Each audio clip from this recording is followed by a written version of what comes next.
There are so many epic Pokemon returning in the Crown Tundra. Let's pick our team for the DLC. Butterfree, go! Yo, whoa, what is going on YouTube? It's your boy Dan, aka aDrive, bringing you guys a brand new video today, and today we're gonna jump into our team for the Crown Tundra DLC. Now, I admittedly was caught off guard by the release date. It's October 22nd, which is a little bit sooner than I initially anticipated. I thought it was coming out in November, but I'm very excited for the Crown Tundra, and with some of the new Pokemon revealed and what we have from data mine leaks, we have a pretty comprehensive list of the Pokemon that are going to be available in the Crown Tundra as part of the DLC. We know all of the legends are returning. We've seen a handful of different Pokemon, and I am going to be constructing my team of 6 Pokemon that I hope to utilize in the Crown Tundra. If you guys enjoy this type of video, be sure to hit that like button down below. Make sure you guys subscribe if you guys are new. YouTube tells me that about 50% of you guys are actually not subscribed. You probably don't even realize you're not subscribed, but I post Pokemon videos every single day, and you do not want to miss our incredible Crown Tundra coverage that we're going to have here on the channel. So make sure you guys subscribe if you haven't yet. And a little warning, we are going to have some leaks in this video as I talk about some Pokemon that haven't been officially shown. So just an FYI, if you want to give me your thoughts, I'd love to see what you guys plan to bring to the Crown Tundra. You can let me know in the comments section below. I can't wait to go through and read your responses. But I'm going to break down the 6 mons that I'm most excited for the Crown Tundra DLC. Let's rock. Alright, so right here is a list of all the Pokemon that we know are going to be in the Crown Tundra DLC through a data mine leak. My editor KG is going to circle the Pokemon that have been revealed most recently, and the Pokemon that are grayed out have not actually been officially confirmed, but we're going to assume that this list is pretty accurate. The first Pokemon that I plan to bring to the Crown Tundra, or prioritize in the Crown Tundra, is none other than Crowbat. Crowbat might be a surprising pick for many of you guys, but I actually love Crowbat. I was one of those guys that like never hated Zubat or Golbat, and when Crowbat was introduced in Generation 2, I love that thing. It's probably in my top 5 Pokemon that are not bug types, for sure. I love its shiny, despite the fact that I generally don't like the pink shinies, because I love the green on it too. It's got that pink and green. That shiny form is sick, so I'm definitely prioritizing trying to get myself a shiny Crowbat. But I love it from a competitive standpoint. Poison and Flying is such a good defensive typing. It's able to take on things like ground moves, which Poison types otherwise usually struggle with. It can take on fighting types really well. It's just overall an incredible Pokemon with a blistering speed stat at base 130. We actually saw it in the trailer using the move Tailwind, which I think will be really cool when it comes to VGC competitive battling, especially since Crowbat has been known to have a myriad of different tech moves like Icy Wind and even Heat Wave and things like that. So there's some really cool things that Crowbat can do. I think it gets Icy Wind. You might want to fact check that one. But there's a lot of things that this thing can do, and it's a really fun Pokemon to utilize, whether it's like an offensive Brave Bird set or a Nasty Plot set, or even, you know, kind of hitting that YOLO button trying to hit a Hypnosis. There's a lot of cool things you could do with Crowbat. And again, that speed stat, the flying and poison typing, it just makes it a super awesome pick in my opinion. Now, I'll be real, this next Pokemon, I'm still torn on it, and I have to decide between one of 2 things. In terms of the new legendary birds, the Galarian, Zapdos, Moltres, and Articuno, I know I'm gonna wanna have one of them on my team. And Articuno has always been my favorite of the legendary bird trio, and I do quite like Articuno's Galarian form design.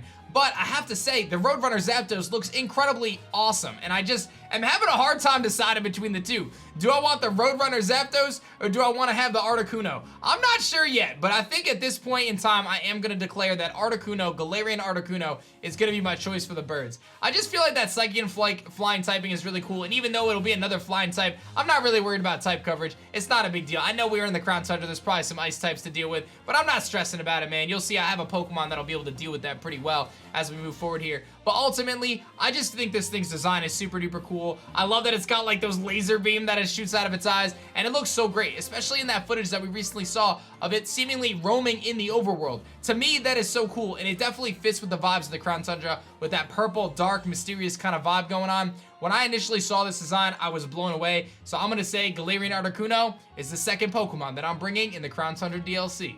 Now, if you know anything about me and my love for Pokemon, you know that V for Victory, or Victini, is absolutely at the very top of my list of mythical Pokemon. So, Victini has to be on my team. Now, I do have a speculation here, and this was actually brought to me by an aDrive Army member.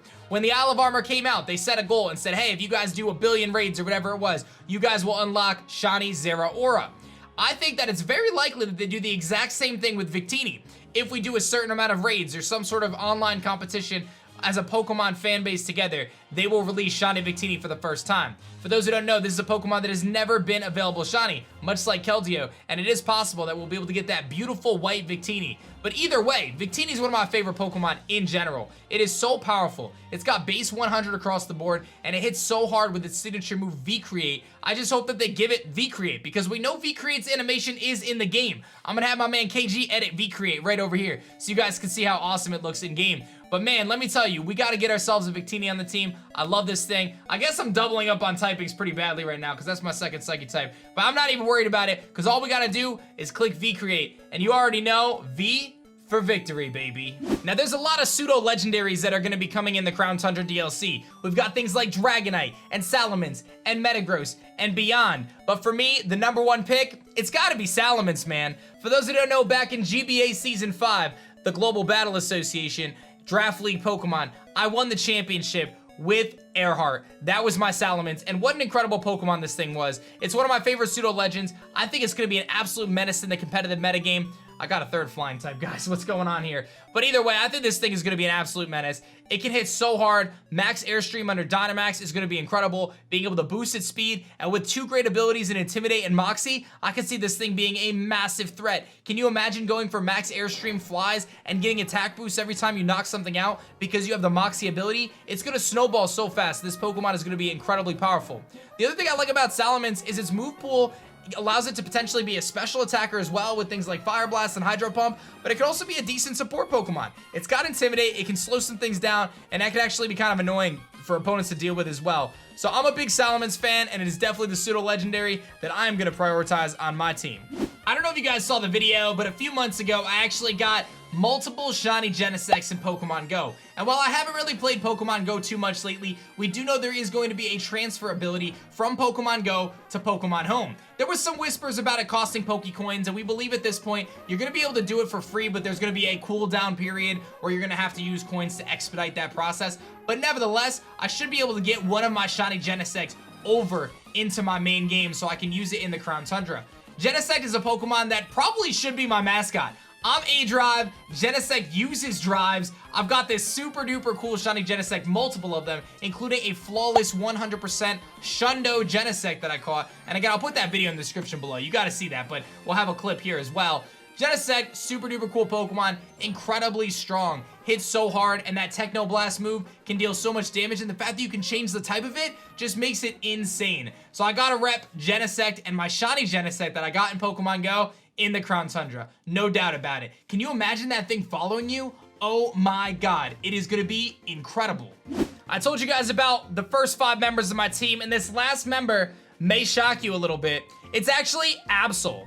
I think Absol is a super duper cool Pokemon, and as a kid, it was actually one of my favorites. The Destruction Pokemon. Super eerie, super sleek, super edgy design, incredible. And also, I've used Mega Absol competitively many times. Love that mon in general. But Absol in general is just such a sick Pokemon, and it's not that strong. It's got an incredible 130 base attack, right? So it's strong in that regard, but it's pretty average otherwise. But using things like Sucker Punch, it can deal massive damage, and it's a cool Pokemon to utilize. And honestly, it's just there for the cool factor, right? It just looks awesome, and I want to get that blood red shiny Genesect, or Absol, so it can match my shiny Genesect. And then I just got a whole bunch of really cool shinies in my team. Crowbat, Articuno, Victini, Salamons, Genesect, Absol. That's a sick team, don't you think? I think it would be dope, and I'm excited for it. That's my squad. The only other thing that I could potentially think about is if maybe I decided to go against Absol, maybe I would throw in one of the Reggies. Maybe Regieleki, maybe Regidraco.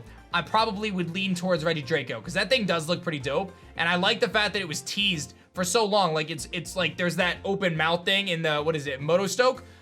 Is it Motostoke? Hammerlock. It's like the entrance to Hammerlock. That thing's been teased for how long? And now we actually are getting this Reggie. So that's another Pokemon that I would most certainly consider, but I feel like the first 5 are a lock, and I think Absol is pretty darn epic. So those are the 6 Pokemon that I'm thinking about bringing to the Crown Tundra DLC. We've got the homie Articuno, Crowbat, Victini, Salamons, Genesect, and Absol. I'm very curious as to your thoughts in the comment section below, so let me know which 6 Pokemon you're most excited about from the leaks and from what has been revealed so far. Let me know if you guys are pumped for the Crown Tundra. And if you guys enjoyed this video, be sure to hit that like button down below. Subscribe if you guys are new. Get those notifications turned on. And remember, YouTube tells me that 50% of you guys are not subscribed. Just go subscribe, man. We post some amazing, amazing content here on the channel. I want to thank you guys for watching this video. I hope you guys enjoyed it, and I will see you guys on the next one. Peace. If you enjoyed this video here, you should definitely check out this one right here. Otherwise, this one's pretty awesome too. Make sure you guys subscribe, and I'll see you guys next time.